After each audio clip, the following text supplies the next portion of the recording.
So বর্তমান প্রেক্ষাপটে আপনারা যখনই ফোন খুলতেছেন বা ফেসবুকে যখনই কোনো ভিডিও দেখতেছেন তখনই দেখতেছেন সকলেই কবিতা পাঠ করা শুরু করতেছে। যারা কিছুদিন আগেও সুন্দর সুন্দর কন্টেন্ট তৈরি করতো বা তাদের নিজস্ব কিছু ওয়েতে বা তাদের নিজস্ব কিছু স্টাইলে কথাবার্তা বলতো, এখন তারা কবিতার ছলে কথা বলতেছে। সকলেই অধিকাংশ সকলেই এইটা কেন করতেছে সেটা নিয়েই আলোচনা করব। সো ভিডিওটা প্রথম থেকে শেষ পর্যন্ত দেখুন, আশা করা যায় এখান থেকে অনেক কিছু শিখতে পারবেন। সো বর্তমান প্রেক্ষাপটে যদি অ্যানালাইসিস করা হয়, কন্টেন্ট ক্রিয়েশন করতেছে যারা, যদি আমি তাদের কন্টেন্ট ক্রিয়েটর ধরি, তারা বুঝতে পারতেছে যে অডিয়েন্সের টেস্ট কিন্তু প্রতিনিয়ত চেঞ্জ হচ্ছে। অডিয়েন্স কোনগুলো পছন্দ করতেছে আর কোনগুলো পছন্দ করতেছে না সেটা তারা বুঝতে পারতেছে, আর তার উপর ভিত্তি করেই কিন্তু তারা কন্টেন্টের যেই স্টাইল, অর্থাৎ গতানুগতিক যেই স্টাইলে তারা কন্টেন্ট তৈরি করতো তার তার ওই স্টাইলটা পরিবর্তন করতেছে। এখন যেহেতু ফেসবুক বলে যে ট্রেন্ডিং টপিকগুলো নিয়ে কাজ করতে, ট্রেন্ডিং টপিক নিয়ে কাজ করলে কি হয়, ওইগুলো বেশি ভাইরাল হয় আর মানুষের কাছে ওইগুলো বেশি পৌঁছায়। সো রিসেন্টলি এক বড় ভাইয়ের জন্য সকলেই কিন্তু ওই একই ওয়েতে কথা বলতেছে, কবিতার ছলে তাদের কন্টেন্টগুলো উপস্থাপন করতেছে আর সকলেই চেষ্টা করতেছে যে তাদের যেন ভিউ হয়।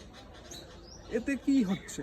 এতে হচ্ছে কি, মানুষ কিন্তু এটা এখন দেখবে কিন্তু কিছুদিন পরে কিন্তু আর তাদের এটা ভালো লাগবে না। এর কারণ হচ্ছে সকলেই একই কন্টেন্ট যদি তৈরি করে বা একই ওয়েতে কথাবার্তা বলে, সকলের কিন্তু যখন ওই ভিডিওটা সামনে আসবে সকলেই কবে যে ইনাকে কপি করতেছে বা ওনাকে কপি করতেছে। তাহলে নিজস্ব যে আইডেন্টিফিকেশন তৈরি করতে এখনও আপনারা পারেন নাই, সেটার সেলফ কনফিডেন্স কিন্তু এখনও আপনাদের মধ্যে নাই। সো যারা এই কপি করতেছে তাদের মধ্যে সেলফ কনফিডেন্স কিন্তু এখনও লো আছে। তারা হইতে পারে বড় মাপের কন্টেন্ট ক্রিয়েটর, দীর্ঘদিন ধরে এখানে রয়েছে, বাট তাদের নিজস্ব আইডেন্টিফিকেশন এখনও তারা তৈরি করতে পারে নাই, যেহেতু তারা অন্যকে কপি করতেছে। সো আপনারা যারা নতুন আসতে চাচ্ছেন ফেসবুকে, তারা বুঝে যাচ্ছেন যে ব্যাপারটা কি হচ্ছে।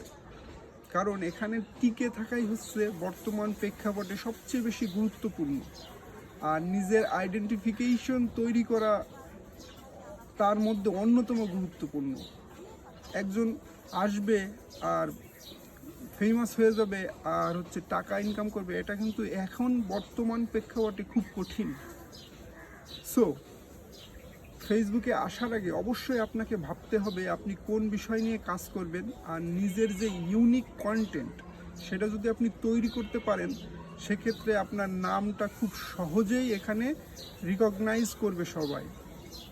কারণ বর্তমান প্রেক্ষাপট আপনারা তো বুঝতে পারতেছেন, সকলেই একদিকে যেতে যাচ্ছে। অর্থাৎ এক বড় ভাই ফেমাস হয়ে গেছে, তার প্রচুর টাকা ইনকাম হয়ে গেছে, সে তার ভিডিওগুলো মানুষ বেশি পছন্দ করতেছে, এখন সকলেই তার ভিডিও ওর অনুরূপ তৈরি করতেছে।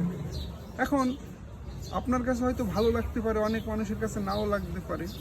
সো নিজের আইডেন্টিফিকেশন তৈরি করার ক্ষেত্রে আমাদের ইউনিক কন্টেন্ট নিয়ে কাজ করতে হবে। আমরা যত বেশি ইউনিক কন্টেন্ট নিয়ে বা নতুন কিছু ক্রিয়েটিভিটি আইডিয়া নিয়ে এখানে কন্টেন্ট তৈরি করে মানুষ বা অডিয়েন্সের কাছে উপস্থাপন করতে পারবো, ততই বেশি এখানে আমাদের টিকে থাকার লড়াইয়ে টিকে থাকবো। আর যদি আপনি অন্যের কপি করেন, হয়তো প্রথম দিকে কয়েকটা ভিউ হবে, বাট ধীরে ধীরে কিন্তু আপনিও হারাই যাবেন।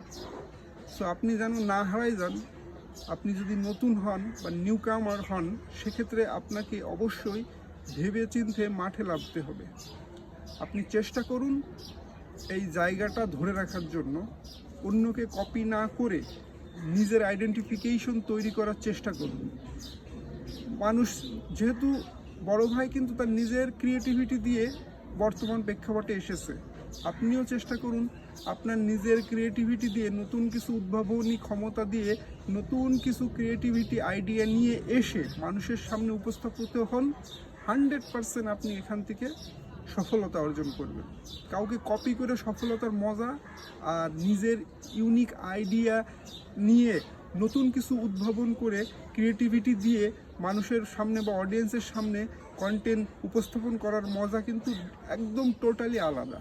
সো আপনি চেষ্টা করতে থাকুন, অন্যকে কপি করে নয়, আপনি আপনার মতো করে নতুন কিছু নিয়ে আসুন। 100% অডিয়েন্সরা সেটা খুব সহজেই গ্রহণ করবে, আর আপনি এখানে টিকে থাকবেন। আপনারা টিকে থাকার অস্তিত্ব নিয়ে চিন্তা করা লাগবে না, আপনার সেলফ কনফিডেন্সও লো হবে না।